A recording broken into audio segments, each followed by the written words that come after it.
কাবা ঘরের গেলাফ ধরে কানলেও আপনি আমাকে যে মিথ্যা অপবাদটা দিয়েছেন এটা মাফ হবে না যতক্ষণ না আমি মাফ করছি। কথা কি বুঝতে পারছেন? মনে করেন আপনি আমাকে মিথ্যা একটা অপবাদ দিয়েছেন এবং ধুয়ে রেখে দিয়েছেন একদম মিথ্যা অপবাদ দিয়ে। যতক্ষণ আমি আপনাকে মাফ না করছি, কাবা ঘরে গিয়ে গেলাফ ধরে কান্নাকাটি করলো এই পাপ মাফ হবে না ইনশাআল্লাহ। এই অবস্থায় মৌত হলে কি হবে? পরকালে দেখবেন আমি দাঁড়িয়ে আছি আপনার জন্য। আপনার হিসেব হচ্ছে, হিসেব শেষ। আপনি সালাত, সওম, হজ জাকাতে নেকি নিয়ে উঠেছেন, কিন্তু দেখছেন আমি দাঁড়িয়ে আছি, আমার মতো আরো 10 জন দাঁড়িয়ে আছে। ওই 10 জনকে আপনি গালি দিয়েছিলেন, অপবাদ দিয়েছিলেন, তাদের গীবত করেছিলেন, তাদের সম্পদ বা সম্মানের হানি করেছিলেন। এখন কিয়ামতের মাঠে আপনার নেকি দিয়ে এই ঋণ শোধ করতে হবে, অন্য কোনো অপশন নাই। আর যদি নেকি শেষ হয়ে যায় তখন কি হবে? তখন আমার আমলনামা থেকে কিছু গুনাহ আপনাকে নিতে হবে। আল্লাহ পাক ন্যায় বিচারক। আল্লাহ পাক শুধু গফুর রহিম নন, আল্লাহ পাক শুধু পরম করুণাময় অসীম দয়ালুই নন, বরং তিনি হচ্ছেন ন্যায় বিচারক। ন্যায় বিচারক। একজন ধর্ষক যদি বলে যে আল্লাহ পাক তো গফুর রহিম, আল্লাহ আমাকে মাফ করে দিতে পারেন, তাহলে যাকে ধর্ষণ করলো সে তার উপর জুলুম হবে না? আল্লাহ পাক যদি ধর্ষককে মাফ করে দেন, তাহলে যাকে ধর্ষণ করা হয়েছে ওর প্রতি জুলুম হবে না?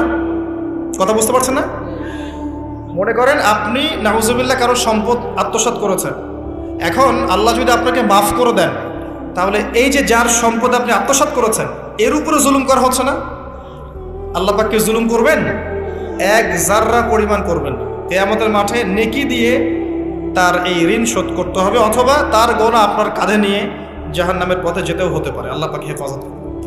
কাউকে অপবাদ দিয়েছি, কারো সম্মানহানি করেছি, কাউকে মিথ্যা অপবাদ দিয়েছি, কারো প্রতি হিংসা করেছি, বিদ্বেষ রেখেছি, কারো সম্পদ আত্মসাৎ করেছি, কারো জিনিস চুরি করেছি, ছিনতাই করেছি বা ডাকাতি করেছি, বা কারো সম্পদ আত্মসাৎ করে নিজের পেটে ভরেছি, প্রতিবেশীর জমি মেরে দিয়েছি, ওই 2 প্রতিবেশী চাষের জমি জোর করে জবরদখল করেছি।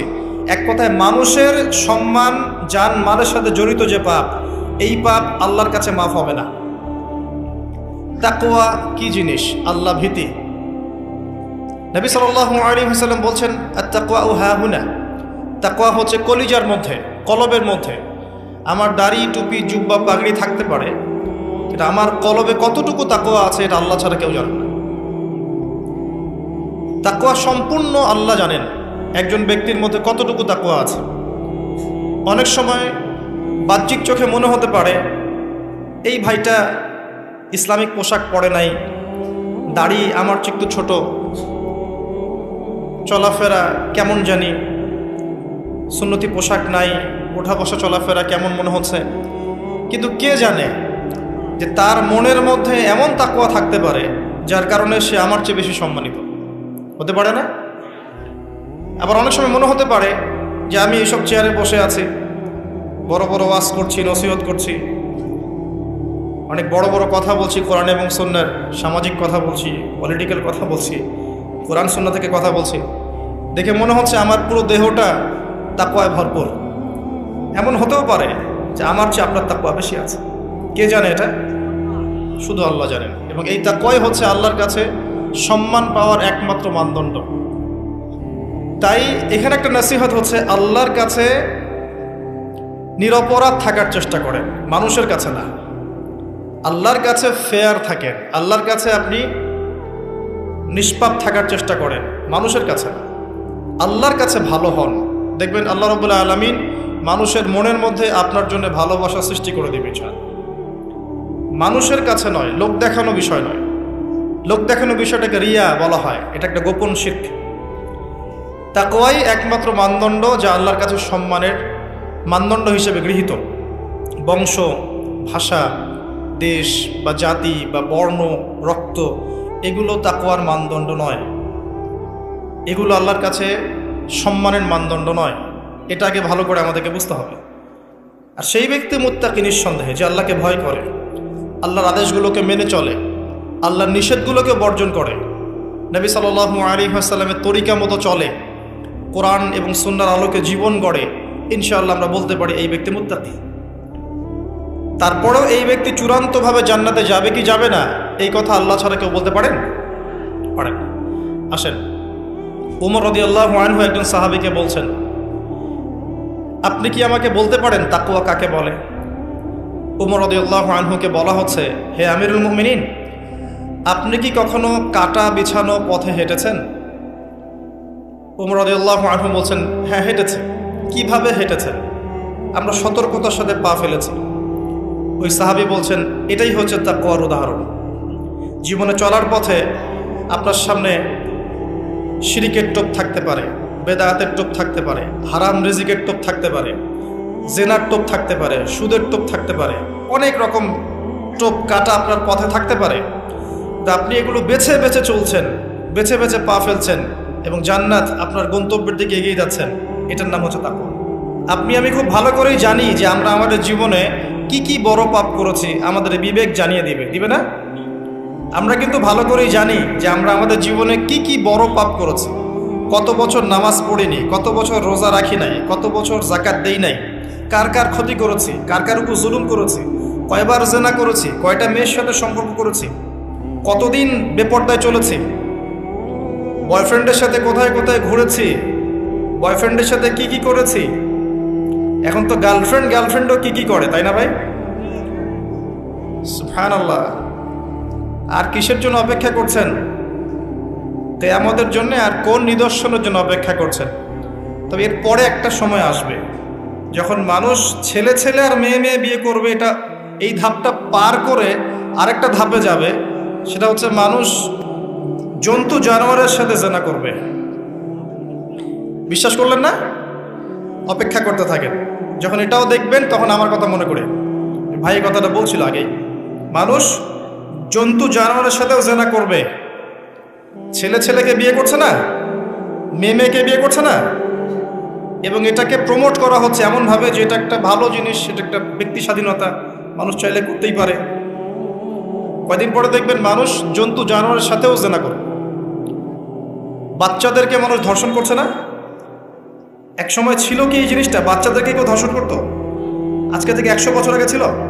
চিন্তা করে দেখেন, ছিল না। কিন্তু এখন স্বাভাবিক হয়ে যাচ্ছে না? অনেক দেখবেন বাচ্চা এখন ধর্ষিত হচ্ছে। আর যেহেতু এগুলোর বিচার হয় না সুষ্ঠু, ধর্ষক পার পেয়ে যায়। এগুলো কিন্তু এমনি এমনি হয়নি, আস্তে আস্তে এই সময়গুলো আসবে। যাই হোক, আমরা আমাদের ঈমান আমল হেফাজত করি, আমাদের পরিবারটাকে হেফাজত করি। আল্লাহ পাক তৌফিক দান করুন। তো যেটা বলছিলাম, আমরা কিন্তু জানি খুব ভালো করি যে আমরা কি কি পাপ করেছি। এই পাপগুলোকে একটু খাতার মধ্যে লিস্ট করতে হবে। পারবেন? নিজের বড় বড় পাপগুলোকে খাতায় লিস্ট করতে পারবেন? পারা যাবে ইনশাআল্লাহ। ছোটখাটো পাপের কথা বাদ দেন। ছোটখাটো পাপ আল্লাহ পাক ওযু করলে মাফ করে দেন। ওযু করলে পাপ মাফ হয়ে যায়। নামাজের জন্য হেঁটে যাচ্ছেন, পাপ মাফ হয়ে যায়। আপনি এই যে আপনার পায়ের মধ্যে একটা কাটা ফুটেছে, পাপ মাফ হয়ে গেছে। আপনি জ্বর আসছে, আপনার গোনা মাফ হয়ে যাচ্ছে। আপনি মুসাফা করছেন আমার সাথে, আপনার গোনা ঝরে যাচ্ছে, আমার গোনাও ঝরে যাচ্ছে। ছোটখাটো পাপ মাফের অসংখ্য পদ্ধতি আছে, আল্লাহ পাক দিয়ে দিয়েছেন আমাদের।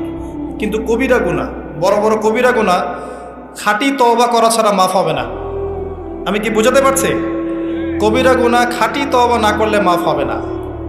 এই রমাজানে আমাদের কবিরা গুনার লিস্ট আমাদেরকে করতে হবে, নিজের আমলনামার লিস্ট নিজেকে করতে হবে।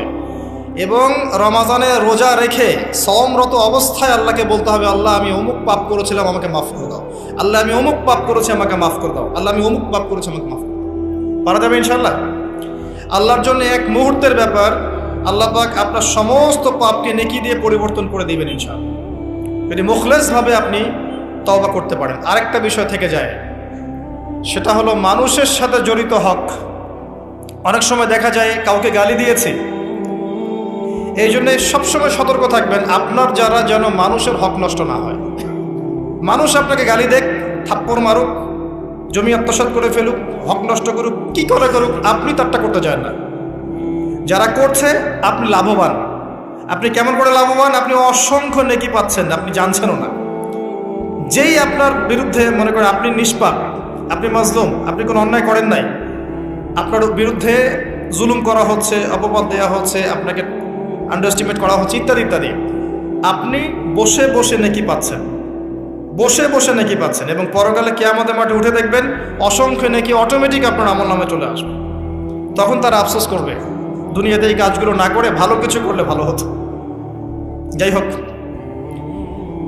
মানুষের সাথে জড়িত পাপ আল্লাহর কাছে মাফ হবে না। এই কারণে এই রমজান মাসে ওই লিস্টের মধ্যে থাকবে আমি কার কার ক্ষতি করেছি, থাকবেই। কিন্তু যতটুকু মনে পড়ে লিখে ফেলবেন, সুযোগ থাকলে সেটা ফেরত দিয়ে দিবেন। যদি সুযোগ না থাকে ক্ষমা চেয়ে নেবেন, যদি সেই সুযোগও না থাকে তার পরিবারের কাছে ক্ষমা চেয়ে নেবেন, যদি সেই সুযোগও না থাকে তার পক্ষ থেকে সদকা করে দিয়ে পারা যাবে ইনশাল্লাহ। সেই সুযোগও নাই, তাহলে হাতটা তুলে তার জন্য দোয়া করবেন, আল্লাহ আমি আমার অমুক ভাইকে মিথ্যা অপবাদ দিয়েছিলাম, আল্লাহ তুমি তাকে মাফ করে দিও। আশা করা যায় আপনার গুনাহ আল্লাহ মাফ করে দিবেন ইনশাআল্লাহ। আসুন, রমজানের প্রথম কাজ এইটা, গুনার লিস্ট করা। একটু ধৈর্য ধরে বসেন, আমি অনেক ক্লান্ত, অনেক লম্বা সফর করে আসছি, এই জন্য আস্তে আস্তে কথা বলছি আর কি। তবে ইনশাআল্লাহ আজকে আমরা রমজানটাকে কিভাবে কাটাবো এবং কোরআনময় করে কিভাবে কাটাবো কিছু উপকারী কথা আপনাকে বলবো ইনশাআল্লাহ তাআলা। আল্লাহ পাক আমাদেরকে আমল করার তৌফিক দান করুন। প্রথম কাজ পাপের লিস্ট করা, তারপরের কাজ হচ্ছে তওবা করা। রমজানে আমরা তওবা করব যে আল্লাহ পাক আমি দুনিয়াতে যত পাপ করেছি, জানা অজানা, ছোট বড়, প্রকাশ্য গোপন, যত পাপ করেছি, যা আমি জানি যা আমি জানি না, যা তুমি আমার চেয়ে ভালো জানো, আল্লাহ মাফ করে দাও। পারা যাবে ইনশাআল্লাহ। খালি বলতে হবে আস্তাগফিরুল্লাহাল্লাযী লা ইলাহা ইল্লা হুয়াল হাইয়ুল কাইয়্যুম ওয়া আতুবু ইলাইহি, এটা পড়বেন। অথবা আল্লাহুম্মা আনতা রাব্বী লা ইলাহা ইল্লা আনতা খালাকতানি আনা আবদুক ওয়া আনা আলা আহদিক ওয়া ওয়া'দিকা মাস্তাতা'ত আউযু বিকা মিন শাররি মা সানা'ত আবুউ লাক বিনি'মাতিকা আলাইয়া ওয়া আবুউ বিযানবি ফাগফিরলি ফাইন্নাহু লা ইয়াগফিরু যুনুবা ইল্লা আনতা। পারা যাবে ইনশাআল্লাহ। হিসনুল মুসলিম, গুগল প্লে স্টোরে যান, একটা অ্যাপস আছে হিসনুল মুসলিম, একটা বই আছে, এটা কিনেন, সমস্ত দোয়া এখানে দেয়া আছে, দেখবেন আর পড়বেন, পকেটের মধ্যে রাখবেন, দেখবেন, পড়বেন। পড়া যাবে ইনশাআল্লাহ ইনশাআল্লাহ। এরপরে তওবার পরে কি? তওবার পরে রমজান মাসের বাজার আগে করব। এখন শাবান মাস চলছে, হাতে যতটুকু টাকা পয়সা আছে বা জমানো কিছু টাকা তো আছে, এখান থেকে আপনি রমজান মাসের বাজার করবেন। রমজান মাসে আপনি বেশি বেশি বাজারে যাবেন না, ওই মাসে যেটা আর্ন করবেন সেটা জমিয়ে রাখবেন, সমস্যা নাই। সম্ভব হলে ঈদের যে কাপড় চোপড় লাগে, আপনার স্ত্রীর জন্য এক সেট, আপনার বাচ্চার জন্য এক সেট, আপনার এক সেট, নতুন কাপড় পরা সুন্নত, এবং আমরা সবাই নতুন কাপড় পরার চেষ্টা করবো ইনশাআল্লাহ। যাদের নতুন কাপড় নাই তাদেরকে কাপড় দেওয়ার চেষ্টা করবেন ইনশাআল্লাহ। এটাও কিনে রাখতে পারেন আগে ভাগেই। রমজান মাসে আপনি বাজারে সময় দিবেন না, দুনিয়ার কাজে বেশি ব্যস্ত হবেন, এটা একটা টার্গেট। এরপর আপনি রমজান মাসে একটা প্রজেক্ট হাতে নেবেন যে আমার মতো বহু মুসলিম সমাজে আছে যাদের পুরো মাস চলার মতো টাকা পয়সা নাই, আছে না? সামাজিকভাবে হোক, মাদ্রাসার উদ্যোগে হোক, বা রাষ্ট্রীয়ভাবে হোক, যেভাবে হোক, এই গরিব মানুষদের লিস্ট করে বাসায় বাসায় অন্তত এক মাসের বাজার খরচ পৌঁছে দেওয়ার চেষ্টা করতে হবে। পারবেন? পারবেন না? এক মাসের বাজার কত টাকা লাগে? 2000, 3000। নিত্য প্রয়োজনীয় কথা বলছি, সব তো দিতে পারবেন না। 2-3 হাজার, 4 হাজার, এর মধ্যে সে চাল পাবে, ডাল পাবে, ছোলা বুট পাবে, তেল পাবে। বাই দ্য ওয়ে, তেলের দাম যে এখন কত আমি তো জানি না, আমি অবশ্য বাজারে যাই না, আমি জানি না দাম কত। তবে একটা ফেসবুক স্ক্রল করতে গিয়ে একটা ভিডিও আসলো, দেখলাম, যে দেখে খুব হাসি বের হলো আর কি, যে বাড়ির গিন্নি সে কড়াই ধরে আছে, আর বাড়ির কর্তা ওই তেলের বোতলটাকে তালা দিয়ে লক করে রেখেছে আর কি। তো গিন্নি এসে বলছে আজকে রান্না করবো, তেল দাও। সে উঠে লক খুললো, লক খুলে যে কৌটাটা আছে, যে কৌটার মুখটাতে এক কর্ক তেল ঢেলে এই আপনার কড়াইতে দিল, যে এটা দিয়ে আজকে চালাও। তো আল্লাহ পাক আমাদের এক শ্রেণীর অসৎ ব্যবসায়ীদেরকে হেদায়েত করুক, যারা কৃত্রিম সংকট তৈরি করে জিনিসপত্রের দাম বাড়ায়। আল্লাহ পাক এদেরকে হেদায়েত করুক, কঠিন শাস্তির আওতায় আনা উচিত। যদি এটা ওমর রাদিয়াল্লাহু আনহুর শাসন হতো, দেখতেন শাস্তি কাকে বলে, প্রকাশ্যে শাস্তি দিত তারা। যদি এটা ওমর রাদিয়াল্লাহু আনহুর যুগ হতো, তাহলে দেখতেন শাস্তি কাকে বলে। ওমর ইবনুল খাত্তাব রাদিয়াল্লাহু আনহুর একজন ছেলে একটা অন্যায় করেছিল, সম্ভবত তিনি মদ পান করেছিলেন, সম্ভবত। কাজী দৌড়া দিচ্ছে 80 বেত্রাঘাত, দোররা আস্তে আস্তে দিয়েছে, আমিরুল মুমিনের ছেলে, জোরে মারা যাবে না। ওমর রাদিয়াল্লাহু আনহু নিজে উঠে গিয়ে সেই দোররা হাতে নিয়ে নিজে পিটানো শুরু করলেন। দোররা মারা শেষ হওয়ার আগেই ছেলে ডেড, স্পট ডেড। কথা কি বুঝতে পারছেন? এবার ছেলেকে দাফন করলেন। দাফন করে বাকি দোররা যে কয়টা বাকি ছিল, এই বাকি দোররাগুলো তার কবরের উপরে মারছে। মারার পরে আল্লাহকে বলছে, আল্লাহ আমাকে মাফ করে দিও, হয়তো আমি ন্যায় বিচার করতে পারলাম না। আমি কি বুঝাতে পারছি ভাই? এটা তার শাসন। এরকম শাসন আবার আসবে ইনশাআল্লাহ। মনে করবেন না যে আসবে না। যা দেখছেন সব কিছু থাকবে না, এগুলোর কিছুই থাকবে না। যেটা বলছি, বাজার করে ফেলেন এবং প্রজেক্ট নেবেন। যারা দরিদ্র দুস্থ, এদের পরিবারে আমরা পার পরিবার একটা করে প্যাকেজ পাঠিয়ে দেব, যেখানে নিত্য প্রয়োজনীয় দ্রব্য থাকবে। তারাও যেন রমজান মাসে খেয়ে পরে বাঁচতে পারে। পারা যাবে ইনশাআল্লাহ। চেষ্টা করেন, আল্লাহ পাক আপনার রিজিকে বরকত দিবে ইনশাআল্লাহ। একটা হাদিসে আছে, বান্দা যতক্ষণ অন্য ভাইয়ের সাহায্যে থাকে, আল্লাহ ততক্ষণ ওই বান্দার সাহায্যে থাকে। আর একজন মুসলিম ভাইয়ের প্রয়োজন পূরণ করতে যাওয়া, খালি হেঁটে হেঁটে যাওয়া, এটা মসজিদে নববীতে বসে 12 বছর ইতিকাফ করার চেয়ে বেশি নেকির কাজ। এগুলো আমরা হয়তো বুঝি না, মনে করি তার সাথে যাব, আমার তো সময় নষ্ট হচ্ছে। আপনি 12 বছর ইতিকাফের নেকি পাচ্ছেন, তাও যে কোনো মসজিদে না, নববী মসজিদে। সুবহানাল্লাহ। রমজানে আর কি করবেন? কম খাবেন, সেহরি আর ইফতারে বেশি খাবেন না, এবং 2টা তরকারি দিয়ে যদি খাবার হয়ে যায়, 10টা তরকারি করার কোনো দরকার নেই। আপনিও দুনিয়ার কাছে বেশি ব্যস্ত হবেন না, বাড়ির মা বোনদেরকেও ব্যস্ত রাখবেন না, তাদেরকেও দিন শেখার সুযোগ দিবেন। রমজান মাসে তারা অল্প রান্না করবে, একবার রান্না করবে, 3 বেলা খেয়ে নেবেন গরম করে। তারা তালিম করবে, তারা কোরআন শেখার মজলিসে যাবে, তারা মহিলাদের মধ্যে দিন চর্চা করবে, তাদেরকেও দিনের সুযোগ করে দিতে হবে। পারা যাবে ইনশাআল্লাহ।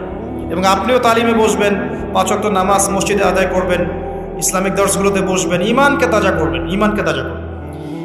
কম খাবেন। আমি বরাবরই বলি যে এই খাওয়ার যে ব্যাপারগুলো আছে, এখানে আমরা যারা দাবি করি যে ইসলাম আমরা প্রচার করছি, জনগণের মাঝে ঢুকাই দিচ্ছি, তাদের অনেকের মাঝেই দেখবেন খাওয়ার সুন্নত নাই।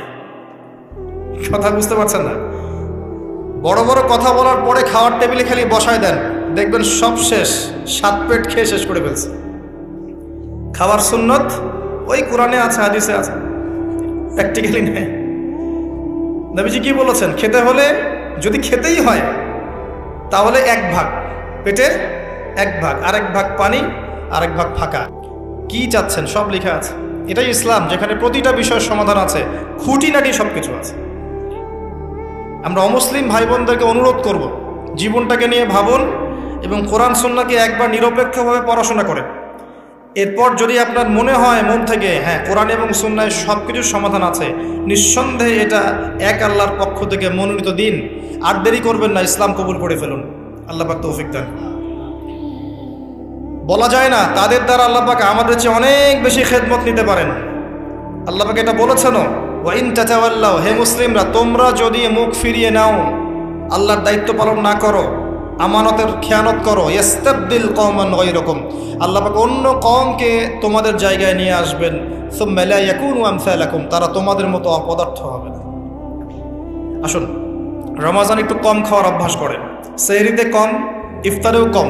এমনভাবে খাবেন না যে মনে হচ্ছে এটা আপনার জীবনের শেষ খাওয়া, এইভাবে খাবেন। এবার সম রেখেছেন, সম রাখা অবস্থায় 5 ওয়াক্ত নামাজ জামাতে পড়তে হবে, প্রথম টার্গেট। পারা যাবে ইনশাআল্লাহ? 5 ওয়াক্ত নামাজ জামাতে পড়বো। সরকার বাধা দিবে? প্রশাসন বাধা দিবে? আপনার পরাশক্তির আপনাকে বোম মারবে?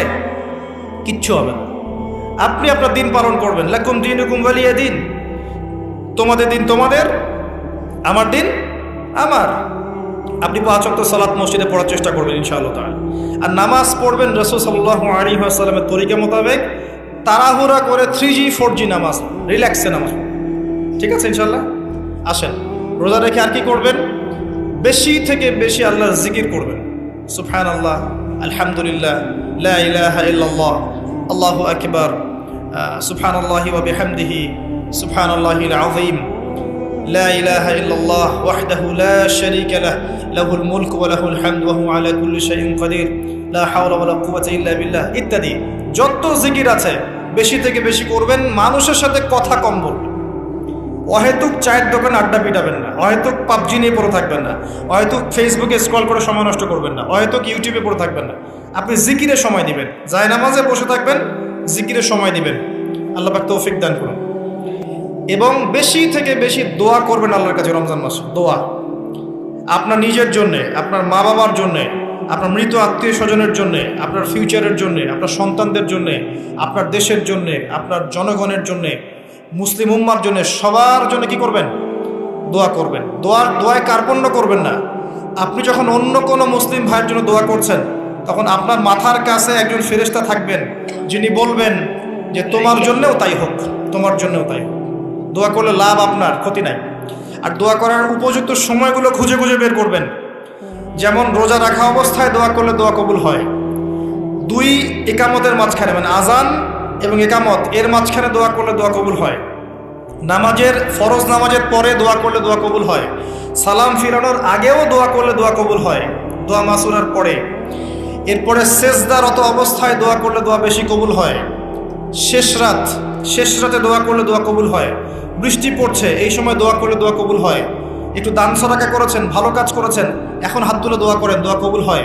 ওযু করেছেন, এখন হাত তুলে দোয়া করেন, দোয়া কবুল হয়। অনেক জায়গা আছে দোয়া কবুলের, খুঁজে খুঁজে বের করে দোয়া করতে হবে। দোয়া চাইতে হবে কেন? নিজের দোয়া নিজে করুন। দোয়া চাওয়া ভালো কাজ, এটা কোনো খারাপ কিছু না, কিন্তু নিজের দোয়া নিজে করতে শেখেন। আপনার যা প্রয়োজন আমি কি বুঝতে পারবো? আপনি যদি বলেন ভাই দোয়া করেন, আমি বলতে পারি বারাকাল্লাহ ফিক, কিন্তু আপনার কি কি দরকার, আপনার মূল চাহিদা কি কি, আপনাকে নিজের ভাষায় আল্লাহর কাছে বলতে হবে। যদি আপনি কোনো মতে আরবিও না জানেন, আরবির কিছুই জানেন না, আমি বলবো আপনি প্রয়োজনে বাংলাতেই আল্লাহর কাছে দোয়া করেন। আল্লাহ পাক সব ভাষা বুঝবেন ইনশাআল্লাহ। আল্লাহ পাক কি সব ভাষা বুঝবেন না? ইনশাআল্লাহ। বেশি বেশি দোয়া করবেন। রমজান মাসে আরেকটা কাজ করবেন, জাকাত। আপনাদের জাকাত যেটা আছে নিসাব পরিমাণ জাকাত লিস্ট করে ফেলবেন, হিসাব করবেন, রমজান মাসে জাকাত দিয়ে দিবেন। জাকাত আটকে রাখবেন না। যদি জাকাত কেউ অস্বীকার করে, সে আর মুসলিম থাকে না, সে কাফের হয়ে যায়। এটা মনে রাখবেন, জাকাত অস্বীকার করার কোনো সুযোগ নেই। আর অলসতা করে যদি না দেন, এই জাকাত কিয়ামতের মাঠে আল্লাহ পাক এগুলোকে সোনা রূপা পরিণত করবেন, করে গলাবেন, গলিয়ে কপালে, গালে আর পিঠে লেপটে দিবেন, বলেন নাউযুবিল্লাহ। এবং এই জাকাত একটা সাপের আকৃতি নেবে, সাপ, বিষাক্ত সাপ, যেটা গলায় পেঁচানো থাকবে, মাথাটা থাকবে এই কপাল বরাবর। কবরের মধ্যে যখন শোয়ানো হবে, এই কপাল বরাবর এই সাপ ঠোকাতে থাকবে, বলবে আমি তোমার সম্পদ, আজকে 7 ভোগ করো। এটা কি আমরা চাচ্ছি? চাচ্ছি না। জাকাত দিয়ে দেন। আর জাকাত ইসলামিক অর্থনীতির ভিত্তি। জাকাত দিলেই গরিবের কাছে আপনার সম্পদ যাবে, তখন সেও খেয়ে পরে বাঁচতে পারবে। এভাবে সাম্য বজায় থাকবে। আল্লাহ আমাদের বোঝার তৌফিক দান। রমজান মাসে একটা কাজ করবেন, সেটা হলো পরিবারকে সময় দিবেন, পরিবারকে টাইম দিবেন, পরিবারের মধ্যে ইসলামিক সংস্কৃতি গড়ে তুলবেন। একসাথে সেহরি করবেন, একসাথে সাহরি করার পরে একসাথে ইফতার করবেন, একসাথে তালিম করবেন, ইসলামিক কোনো মুভিজ একসাথে দেখলেন, ইসলামিক কোনো লেকচার একসাথে শুনলেন। মানে ইসলামকে এনজয় করবেন পরিবারকে নিয়ে, সাথে করে নিয়ে। বাচ্চা কাচ্চারা দেখবে ছোটোবেলায় আমরা বাবাদের সাথে এটা করেছিলাম, ওইটা করেছিলাম। ইফতার বানাচ্ছেন বাসায়, বাচ্চাদেরকে ইনভলভ করবেন, বাচ্চাদেরকে রোজা রাখতে উৎসাহিত করবেন, ওদেরকে নবীদের গল্প শোনাবেন, ইসলামিক কালচারে বড় করবেন। দেখবেন পরিবারের মধ্যে শান্তি রহমত নেমে আসবে ইনশাআল্লাহ। পারা যাবে ইনশাআল্লাহ। রমজান মাসে আরও একটা কাজ করবেন, সাদাকাতুল ফিতর দিয়ে দিবেন। এটা সম্পর্কে আলেম ওলামারা আপনাদেরকে বলবে খুতবা ইনশাআল্লাহ, আমি আগেই বলে রাখলাম, সাদাকাতুল ফিতর দিয়ে দিবেন। রমজান মাসে আরেকটা ইম্পর্টেন্ট কাজ আছে, সেটা হলো যে আমাদের সমাজে অনেক এতিম থাকে, বিধবা থাকে, নিঃস্ব অসহায় মানুষ থাকে। এই মানুষগুলোর পাশে দাঁড়ানোর চেষ্টা করবেন, বেশি থেকে বেশি দান সাদাকা করবেন। যতটুকু সামর্থ্য আল্লাহ দিয়েছেন আপনি বেশি থেকে বেশি দান সাদাকা করবেন। এভাবে ইনশাআল্লাহ আপনি রমজানটাকে উপলব্ধি করতে পারবেন, এনজয় করতে পারবেন। আপনার সালাতের মাধ্যমে, আপনার সিয়াম রাখার মাধ্যমে, দোয়া করার মাধ্যমে, জিকির করার মধ্য দিয়ে, পরিবারের সাথে এনজয় করার মধ্য দিয়ে দেখবেন আপনি আত্মশুদ্ধি অর্জন করতে পারছেন। আরেকটা কাজ, রাতের বেলা তারাবির সালাত, রাতের বেলা তারাবি মসজিদে জামাতে পড়ার চেষ্টা করবেন। এবং সবচেয়ে সুললিত কণ্ঠে যিনি তেলাওয়াত করতে পারেন তাকে ইমাম বানাবেন। নামাজটা এনজয় করা যায় যেন। রুকু করলে সেজদা পাই না এমন নামাজ দরকার নাই। আমার কথায় মন খারাপ করছেন? রুকু করলে সেজদা পাই না এমন নামাজের দরকার নাই। ধীর স্থিরভাবে নামাজ পড়েন, মধ্যম পন্থায় নামাজ পড়েন, সুললিত কণ্ঠে তেলাওয়াত করেন, মক্কার তারাবি দেখেন, মদিনার তারাবি দেখেন, অনেক সুন্দর তারাবি হয়। রাকাত সংখ্যা নিয়ে ঝগড়া করেন না। সামনে একটা ঝগড়া আসবে 20 টাকার না 8 টাকার, তারপরে আবার ঝগড়া আসবে ঈদের তাকবীর কতটা, আর ঝগড়ার তো শেষ নাই। আস্তে আস্তে আস্তে আস্তে ইসলামের বিরোধী শক্তি যারা, তারা বিশ্বের নেতৃত্বে দেওয়ার আসনে চলে গেছে, আর আমরা আপোষে এই মারামারি কাটাকাটি ঝগড়া নিয়ে পড়ে আছি। বিশ্বাস করছেন? এই হচ্ছে বাস্তবতা। কে কার গীবত করবে, কে কাকে অপবাদ দিবে, কে কার উন্নতি দেখে টেনে নামাবে, কে কাকে হিংসা করবে, কোন দলকে কাদা ছড়াছড়ি করবে, কোন আলেমকে, কোন বক্তাকে, এগুলো চলছে সমাজে। আর ইখতিলাফি মাসআলাগুলোকে নিয়ে আমরা এতটা সময় নষ্ট করেছি, এই সময়ে ইসরায়েল 70 বছর এগিয়ে গেছে। কথা বুঝতে পারেন না মনে হয়। সামনে দেখেন কি হয়, সামনে সে বিশ্বকে নেতৃত্ব দিবে, দেখে নিয়েন। ও মুসলিমদের নাকের ডগার উপর বসে সারা বিশ্বকে নেতৃত্ব দিবে, মুসলিমরা কিচ্ছু করতে পারবে না যতক্ষণ না ইমাম মাহদী আসছেন, তার আগ পর্যন্ত। ইল্লা মাশাআল্লাহ, ইল্লা মাশাআল্লাহ। যদি আল্লাহ পাক কিছু বান্দাকে খাস করে নেন, সেটা আলাদা বিষয়। মানে এখনো এই পৃথিবীতে এমন কিছু বান্দা আছে যারা কশ্চিনকালেও জালেমের সামনে মাথা নত করবে না, যারা হকের উপর থাকবে, যারা ইসলামের বিরোধী শক্তিকে ছাড় দিবে না, এমন বান্দাও পৃথিবীতে আছে। তাদের কথা ভিন্ন। বেশিরভাগ মুসলিমই লাহুম কুলুবুন লা ইয়াফকাহুনা বিহা, এরকম পর্যায়ে পড়ছে। হৃদয় আছে, উপলব্ধি করে না, চোখ আছে দেখে না, কান আছে শোনে না। এগুলোর ইখতিলাফ বাদ দিয়ে আপনি স্থিরভাবে নামাজের রাকাত সংখ্যা না, আপনি কোয়ালিটি বাড়াবেন। নামাজটা কত সুন্দর হচ্ছে, এটা ফ্যাক্ট। এবং তারাবির নামাজটাকে এনজয় করেন। খতম হবে কোরআন, আমরা কোরআনকে এনজয় করবো ইনশাআল্লাহ তাআলা। এরপরেও শেষ রাত্রে আপনি চেষ্টা করেন নিজে ওঠার জন্য পরিবারের লোকজনকে ওঠানো। আসো 2 রাকাত নামাজ পড়ি, আসো 4 রাকাত নামাজ পড়ি। সেহরি করার 1 ঘন্টা আগে ওঠা যাবে না? সেহরি করার 1টা ঘন্টা আগে উঠলেই কিন্তু আমি মিনিমাম 5-6 রাকাত, 8 রাকাত, 10 রাকাত নামাজ পড়তে পারবো। 2 রাকাত তো পারবো কমসে কম। 2 রাকাত পড়ে একটু তাসবিহ তাহলিল করে, একটু কোরআন তেলাওয়াত করে আল্লাহর কাছে হাত তুলে দোয়া করা যাবে না? ওই সময় আল্লাহ পাক প্রথম আসমানে নেমে আসেন, সুবহানাল্লাহ। এসে বলেন, কে আমাকে ডাকবে, আমি তার ডাকে সাড়া দিব। কে আছে আমার কাছে কিছু চাইবে, আমি তোমার চাওয়া পূরণ করব। কে আছো আমার কাছে ক্ষমা চাইবে, আমি তোমাকে ক্ষমা করে দেব। আল্লাহ পাক ফজর পর্যন্ত এটা বলতে থাকে। রমাদানের আর 2টা কাজ। এক হচ্ছে লাইলাতুল কদর তালাশ করবে। আর লাইলাতুল কদর তালাশ করতে হলে শেষ দশকটা ইতিকাফ করার চেষ্টা করুন। ইতিকাফ করতে পারলে আপনি লাইলাতুল কদর পেয়ে যাবেন ইনশাআল্লাহ। স্পেসিফিকলি বলা নাই 27শে রমজানই লাইলাতুল কদর হবে, স্পেসিফিকলি বলার সুযোগ নাই, মিস হতে পারে। নবীজি বলেছেন শেষ দশকের বেজর রাত 21, 23, 25, 27, 29 যে কোনো একটা রাত লাইলাতুল কদর হবে। এক রাত ইবাদত করবেন, সারা হাজার মাস ইবাদত করার নেকি পেয়ে যাবেন ইনশাআল্লাহ তাআলা। এই রাতে দোয়া করলে দোয়া কবুল হয়ে যায়। আল্লাহ পাক আমাদেরকে লাইলাতুল কদর পাওয়ার তৌফিক দান করুন, ইতিকাফ করার তৌফিক দান করুন। আমি আরেকটা কাজ যেখান থেকে আমি আসবো, কোরআনময় রমাদানে, রমজান মাসে সবচেয়ে বড় যে কাজটা, এটা দিয়ে শেষ করছি, শোনেন। এখানে একটু সময় নিব, আমি একটু ধৈর্য ধরেন। রমজান মাসের সবচেয়ে বড় কাজ, এবং রমজান মাস যে কারণে মহামান্বিত বা মহিমান্বিত, শব্দটা হয়তো আমি ভুল বলেছি, তো সেটা হচ্ছে আল কোরআনুল কারীম। রমজান মাস সেই মাস যেই মাসে কোরআন নাজিল করা হয়েছে। কি কারণে রমজান মাসে এত ফজিলতময়? প্রশ্নটা কি একটা যৌক্তিক প্রশ্ন না? শাবান মাসে কেন এত কিছু নয়?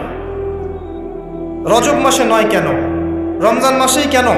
উত্তর একটা উত্তর, যে শাহরু রমাদানাল্লাযী উনজিলা ফীহিল কোরআন। রমজান সেই মাস যেই মাসে আমি কোরআন নাজিল করেছি। কি জন্য নাজিল করেছেন আল্লাহ পাক? হুদাল লিন্নাস, এটা মানব জাতির জন্য হেদায়েত, ওয়া বাইয়িনাতিন মিনাল হুদা, এবং এটা সুস্পষ্ট একটা প্রমাণ, ওয়াল ফুরকান, এবং সত্য মিথ্যার মানদণ্ড, ইলা আখিরিল আয়া। সূরা কদরে আল্লাহ বলছেন ইন্না আনজালনাহু ফি লাইলাতুল কদর, আমি লাইলাতুল কদরে কোরআন নাজিল করেছি। আর কদর কোন মাসে? শাবানে না রজবে না রমজানে? তাহলে রমজান মাসে কোরআন নাজিল হয়েছে, প্রমাণ হলো। রমজান মাসে আল্লাহ পাক কোরআন নাজিল করেছেন কোথায়? এবার আপনাকে দেখাচ্ছি। এই যে আইয়ামে জাহেলিয়াতে। কোথায়? আইয়ামে জাহেলিয়াতে, যখন একটা যুগের মধ্যে শিরক আছে, সুদ আছে, ঘরে ঘরে শিরক, ঘরে ঘরে সুদ, ঘরে ঘরে মাদক, ঘরে ঘরে মেয়েদের অবমাননা, এবং গোত্রীয় হানাহানি, কাটাকাটি, মারামারি, জেনা, ব্যভিচার ভর্তি একটা সমাজের মধ্যে এখানে রমজান মাসে লাইলাতুল কদরে আল্লাহ কোরআন নাজিল করছেন। কথা কি বুঝতে পারছেন? এবার এই মাসটাকে আল্লাহ পাক সম্মানিত করে দিলেন। তাহলে রমজান মাসের মূল কাজটা কি? কোরআনকে সময় দেয়া। এই মাসের মূল বিষয়টা কি? আল কোরআন। এখন আসেন, এই জাহেলি যুগে কোরআন নাজিল হলো মাত্র 23 বছর পর। কত বছর? মাত্র 23 বছর কোরআন অনুযায়ী চলার পরে দেখা গেল ওই জাহেলি যুগের মধ্যে কোনো শিরক নাই, ওই জাহেলি যুগের মধ্যে কোনো সুদ নাই, ওই জাহেলি যুগের মধ্যে কোনো নারীর অবমাননা নাই, ওই জাহেলি যুগের মধ্যে কোনো রকমের মাদক নাই, এই জাহেলি যুগের মধ্যে, ওই জাহেলি যুগের কোনো গোত্রীয় হানাহানি নাই, সবাই ভাই ভাই হয়ে গেছে। সুবহানাল্লাহ। কত বছর? 23 বছর। কিভাবে চলেছেন? এই আল্লাহর কিতাব আল কোরআনুল কারীম, এর শিক্ষা এবং এর ব্যাখ্যা সুন্নাহ, এটাকে ফলো করে চলা হয়েছে 23 বছর, মাত্র 23 বছর। এখন সেই আল্লাহ কি নাই? সেই নবী নাই? নবী জীবিত না থাকলেও তার সুন্নাহ নেই এবং সেই কিতাব আমাদের মাঝখানে নাই? সবই আছে।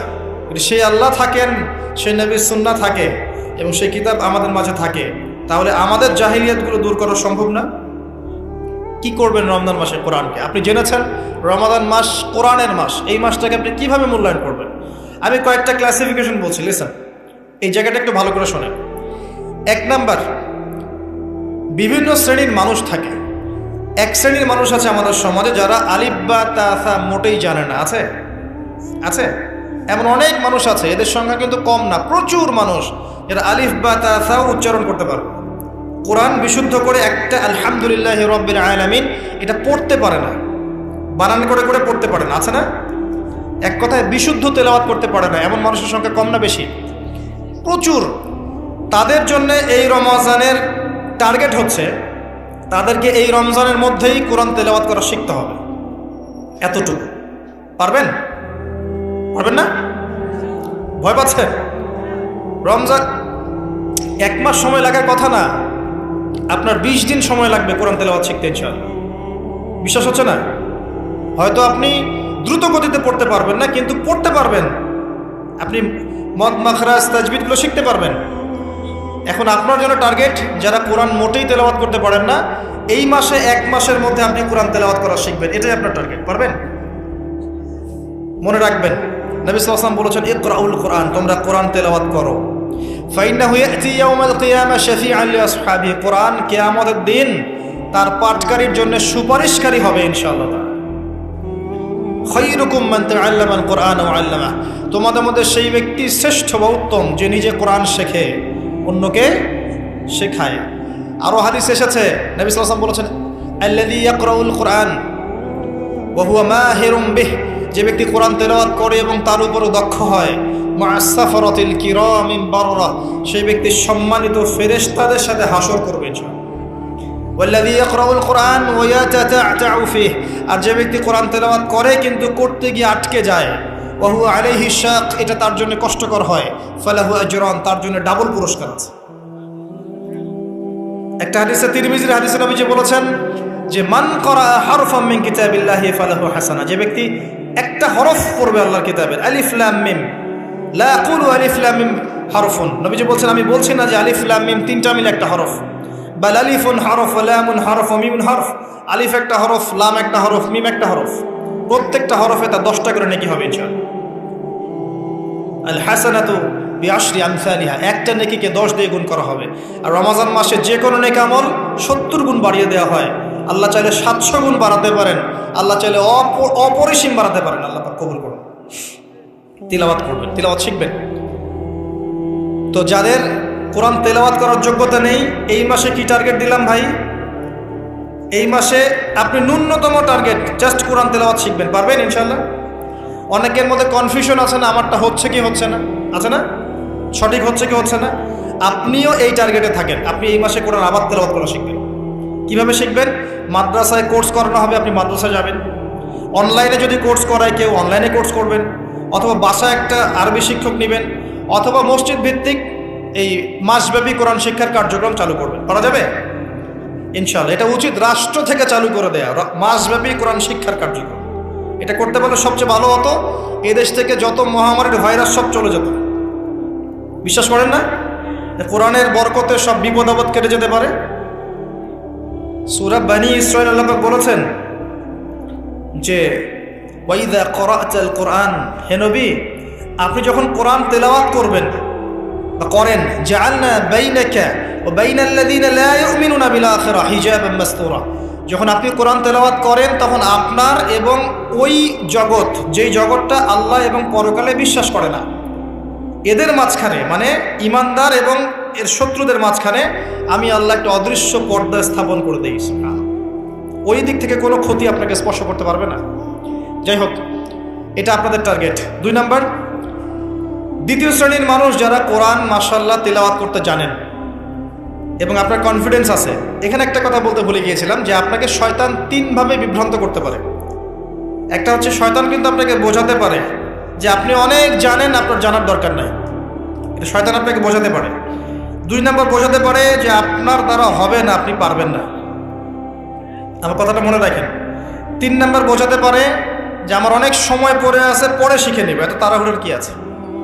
এই 3টা অস্ত্র শয়তানের বড় বড়।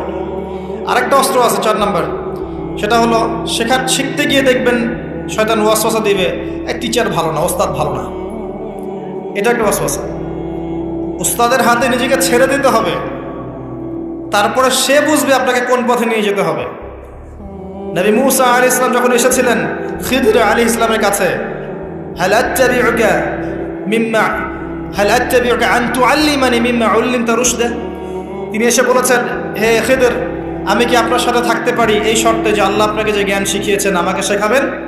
তখন খিদর আলাইহিস সালাম বলছেন, ইন্নাকা লান তাস্তাতিআ মা'ইয়া সাবরা, তুমি তো আমার সাথে ধৈর্য ধরতে পারবে না। ধৈর্য ধরে ওস্তাদের কাছে সুপর্দ করতে হয়, তারপরে জ্ঞান পাওয়া যাবে ইনশাআল্লাহ। এত অস্থির হলে হবে না। 2 নম্বর শ্রেণী যারা পড়তে পারেন তাদের জন্য নসিহত হচ্ছে, এই রমজান মাসে আপনার টার্গেট এই কিতাব আপনি একবার খতম করবেন, একবার অনলি। পারবেন? অনলি একবার। প্রত্যেক দিন আপনি 1 পারা করে পড়বেন, প্রত্যেক দিন 1 পারা, 30 দিন 30 পারা। সম্ভব? খুব কঠিন? পারা যাবে না? ইনশাআল্লাহ আল্লাহ পাক তৌফিক দান করুন। আবারও বলছি, কোরআন তেলাওয়াত করলে আপনি প্রত্যেক হরফে 10 নেকি পাবেন। আপনি এই কোরআন আপনার পক্ষে সুপারিশ করবে, আপনি সম্মানিত ফেরেশতার সাথে হাসর করবেন। ইন্নাল্লাহা ইয়ারফাউ বিহাযাল কিতাবি আকওয়ামান ওয়া ইয়াদাউ বিহিল আখারিন, বহু সম্প্রদায়কে আল্লাহ পাক এই কোরআনের মাধ্যমে সম্মানিত করেন, অনেককে অপদস্থ করেন। হাফেজে কোরআনদেরকে বলা হবে, ইকরা ওয়ারতাক, তোমরা পড়ো, উঠতে থাকো। ফাইন্না মানজিলাতাক, তোমার আসন হবে, মঞ্জিল হবে, ইলা আখিরি আয়াতিন তাকরাউহা, তুমি যেখানে তেলাওয়াত করা থামবে সেখানে জান্নাতে ওই উচ্চ আসনে তোমাকে বসানো হবে। কেউ যদি 500টা আয়াত পড়ে 500 তলা বাড়ি দেওয়া হবে জান্নাতে। কেউ যদি 1000 আয়াত পড়তে পারে 1000 তলা বাড়ি দেওয়া হবে জান্নাতে ইনশাআল্লাহ তাআলা। জি, শেষ করছি আমরা একটু। আর কিছু নেকি আছে, যেমন আপনি যদি সূরা বাকারা পড়েন আপনার ঘরের মধ্যে শয়তান আসবে না ইনশাআল্লাহ, আপনার জীবনে বরকত হবে। আপনি আয়াতুল কুরসি পড়েন প্রত্যেক ফরজ নামাজের পরে, আপনার মৃত্যু ছাড়া জান্নাতে যাওয়ার কোনো বাধা নাই। সূরা মুলক পড়েন রাতের বেলা, এটা আপনাকে কবরের আযাব থেকে বাঁচাবে। সূরা কাহফ পড়েন প্রথম 10 আয়াত শেষ 10 আয়াত, ফিতনা থেকে বাঁচাবে ইনশাআল্লাহ। সূরা ইয়াসিন পড়েন, আপনার হাজত পূর্ণ হয়ে যেতে পারে ইনশাআল্লাহ তাআলা। আপনি সূরা বাকারার শেষের আয়াতগুলো পড়েন 3টা আয়াত, সারা রাত নফল নামাজের নেকি পাবেন। অনেক ফজিলত, এটা বলে শেষ করতে পারবো না, আমি গুটিয়ে নিচ্ছি। যারা কোরআন তেলাওয়াত করতে পারেন তাদের জন্য কোরআনময় রমাদান হচ্ছে, আপনারা কোরআন 1 পারা করে পার ডে পড়বেন, একবার খতম দিবেন। পারা যাবে? আল্লাহ পাক তৌফিক দান করুন। 3 নম্বর, তারা যারা হাফেজে কোরআন তাদের টাস্ক হচ্ছে এই কোরআন রমাজান মাসে পুরোটা আবার হিফসের চর্চা করবেন। অনেক সময় ইয়াদদাশ কমে যায় না, অনেকে আবার ভুলে যায় না। হাফেজদের প্রতি নসিহত হচ্ছে এই মাসে আপনি পুরো কোরআনটাকে আবার রিগেইন করবেন, রিভাইজ করবেন, চর্চা করবেন, আবার আগের জায়গায় ফিরিয়ে নিয়ে আসবেন। পারবেন ইনশাআল্লাহ? আল্লাহ তৌফিক দান করুন। এবং সম্ভব হলে তারাবির নামাজ পড়ান। যারা তারাবির নামাজ পড়ায় তারা সৌভাগ্যবান, তারা পুরো কোরআনটা হিফজ করার সুযোগটা পেয়ে যায়। আল্লাহ পাক তাদেরকে তৌফিক দান করুন। এখানে একটা কথা বলবো আমি 1 মিনিটে, যে ইমাম খতিব মুয়াজ্জিন যারা আছেন তাদের ভালো ভাতার ব্যবস্থা করবেন, তাদের পরিবারের ভরণ পোষণের জন্য ভালো অঙ্কের ভাতার ব্যবস্থা করবেন। সব কিছুর দাম বাড়বে, তাদের ভাতা বাড়বেন, এটা হতে পারে না। তাদের জন্য, তাদের পক্ষে যদি কথা বলার কেউ না থাকে, আমি কথা বলছি, তাদের জন্যে আপনি ভালো অঙ্কের ভাতার ব্যবস্থা করবেন। তাদেরকে যেন পরিবার নিয়ে টেনশন করতে না হয়। নামাজ পড়াবেন, তারাবি পড়াবেন, খুতবা দিবেন, দিনের প্রচার করবেন, আপনি তার পরিবারের দায়িত্ব নিয়ে নেবেন। পারবেন? এটা করতে না পারলে তো আল কোরআন আলো ঘরে ঘরে জ্বলবে না। কোরআনওয়ালা মানুষের যদি সমস্যায় থাকে, তাহলে কোরআনের কথা কে বলবে? কে নামাজ পড়াবে আর কে আপনাকে তারাবি পড়াবে? তারা অনেক মাজলুম এবং অসহায়, তারা মুখ ফুটে অনেক কথা বলতে পারে না, তাদের পক্ষে কথা বলার মানুষ খুব কম। তাদেরকে ভালো অঙ্কের অনারিয়ামের ব্যবস্থা করবেন, এটা করা উচিত আমাদের সবার। একটি ইমামের বেতন 5,000 10,000 টাকা, কিভাবে সংসার চলবে? সংসার চলতে পারে না। আল্লাহ পাক তাদেরকে প্রশস্ত রিজিকের ব্যবস্থা করুন, আমিন। আমাদের মানসিকতা পরিবর্তন করুন, আমিন। হাফেজ কোরআনদের জন্য এই টাস্ক, আপনারা পুরো কোরআন হিফজ করবেন, চর্চা করবেন এই রমজান মাসে। তারপরে আর 2-3টা বলে শেষ করছি। যারা কোরআন আমরা অর্থ জানি, টুকটাক অর্থ জানি, আমাদের কাজ হচ্ছে এই রমজান মাসে কোরআনের ব্যাকরণগুলোকে ঝালাই করা, আরবি ভাষাটাকে একটু ঝালাই করা, এবং বিশুদ্ধ তাফসীরকে নিয়ে পুরো কোরআন A to Z পুরো কোরআন 1 মাসের মধ্যে অর্থসহ পড়া। পারবো ইনশাল্লাহ? যারা আমরা অর্থসহ পড়তে আগ্রহী বা টুকটাক আরবি ব্যাকরণ ভাষা জানি, তাদের উপর দায়িত্ব হচ্ছে এই রমজান মাসে পুরো কোরআনটা অর্থসহ পড়ার চেষ্টা করা। আল্লাহ পাক আমাকে আপনাদের সবাইকে তৌফিক দান। এখানে আমি একটা সহজ কথা বলছি, শোনেন। আল কোরআনুল কারীমের মধ্যে 600টা পৃষ্ঠা আছে। কয়টা পৃষ্ঠা? এই কিতাবের মধ্যে 600 পৃষ্ঠা আছে। প্রত্যেক 20 পৃষ্ঠায় একটা করে পারা শেষ হয়, এবং প্রত্যেকটা পৃষ্ঠায় আপনি 15টা করে লাইন পাবেন। প্রত্যেকটা লাইনে আপনি গড়ে 9টা করে শব্দ পাবেন। 9টা শব্দ, কোন লাইনে 10টা থাকতে পারে, কোন লাইনে 8টা থাকতে পারে, গড়ে 10টা শব্দ, 9টা শব্দ থাকবে। এবং এক পৃষ্ঠায় 135 থেকে 140টা শব্দ থাকে। কথা কি বুঝতে পারছেন? এভাবে হিসাব করলে দেখা যায় যে এই 600 পৃষ্ঠার কিতাবের মধ্যে সব মিলিয়ে শব্দ আছে 77,800টা। কতটা? 77,800টা, অ্যাপ্রক্সিমেটলি 78,000 শব্দ। কিন্তু সুসংবাদ হচ্ছে এই সমস্ত শব্দগুলোই নতুন নতুন শব্দ নয়, বরং এই শব্দগুলো বের হয়েছে মাত্র 4,500 শব্দ থেকে। সুবহানাল্লাহ, চিন্তা করতে পারেন? মাত্র 4,500 শব্দ থেকে এই সমস্ত শব্দগুলো বের হয়েছে। এই শব্দগুলো আবার 3 ভাগে বিভক্ত। একগুলো হচ্ছে নাউন্স বা বিশেষ্য বা ইসম, একগুলো হচ্ছে ফেল বা ক্রিয়া, একগুলো আছে হরফ বা প্রিপোজিশন বা অব্যয়, এই টাইপের। এর মধ্যে মাত্র 200 থেকে 300টা মাজদার যদি আপনি জানেন, এবং একটা শব্দ থেকে অনেকগুলো শব্দ তৈরি করার এই ব্যাকরণের টেকনিকটা যদি শিখতে পারেন, আপনি ইনশাআল্লাহ তাআলা অল্প সময়ের মধ্যেই দেখবেন আল কোরআনের মিনিমাম অর্ধেক অর্থ আপনি বুঝতে পারছেন। এটা এত সহজ, আলহামদুলিল্লাহ। অনেকে বলবেন যে এটা তাকে শুনি নাই, নতুন নতুন মেথড আসছে না, FM মেথড, এই মেথড, সেই মেথড আসছে না। আরবি ভাষা নিয়েও চর্চা হয়, মেথড বের হয়। আরবি ভাষা নিয়ে, কোরআন নিয়ে অনেক গবেষণা চলছে, এবং নতুন নতুন অনেক কোর্স এবং বই লঞ্চ হচ্ছে। এগুলো ঘাটাঘাটি করে আপনি দেখবেন যে কোরআনটাকে আল্লাহ পাক সহজ করেছেন। আল্লাহ পাক এটাই বলেছেন, ওয়ালাকাদ ইয়াসসারনাল কোরআন লিযিকরি ফাহাল মিন মুদ্দাকির। কোরআনকে আমি বোঝার জন্য সহজ করেছি, কেউ কি আছো উপদেশ গ্রহণকারী? আপনি এই ব্যাকরণগুলো শেখেন। আমি একটা ওয়েবসাইটের নাম বলে দিচ্ছি, www.understandquran.com। দেখেন, এখানে সব ভিডিওসগুলো দেওয়া আছে। সময় নিয়ে এখানে দেখেন, ইংরেজি ভাষায় দেওয়া আছে, উর্দু ভাষায় দেওয়া আছে। আপনি বুঝবেন, সহজ উর্দু, সহজ ইংরেজি, আপনি পারবেন ইনশাআল্লাহ তাআলা। একটু সময় দেন, 6টা মাস, 1টা বছর সময় দেন, আপনি ইনশাআল্লাহ আল কোরআনের মিনিমাম 60 থেকে 70% অর্থ করতে পারবেন ইনশাআল্লাহ তাআলা। বাকি যেগুলো পারবেন না, সেগুলো একটু কঠিন, সেগুলো আপনাকে আরও উচ্চ লেভেলের বই পড়তে হবে, আলেম ওলামার কাছে গিয়ে পড়ে থাকতে হবে, গ্রামার শিখতে হবে, ব্যাকরণগুলো শিখতে হবে। আস্তে আস্তে আস্তে আপনি পারবেন ইনশাআল্লাহ। শুধু সূরা ফাতিহাতে যে কয়টা শব্দ আছে, 19টা 20টার মতো শব্দ থাকতে পারে। এই শব্দগুলো কোরআনে ঘুরে ঘুরে এসেছে প্রায় 7,800 বার। কতবার? 7,800 বার। এই শব্দগুলো আলহামদু লিল্লাহি মালিক আর রহমান আর রহিম ইয়াকা ওয়া না'বুদু নাস্তাইন, এই শব্দগুলো ঘুরে ঘুরে কোরআনে এসেছে প্রায় 7,800 বার।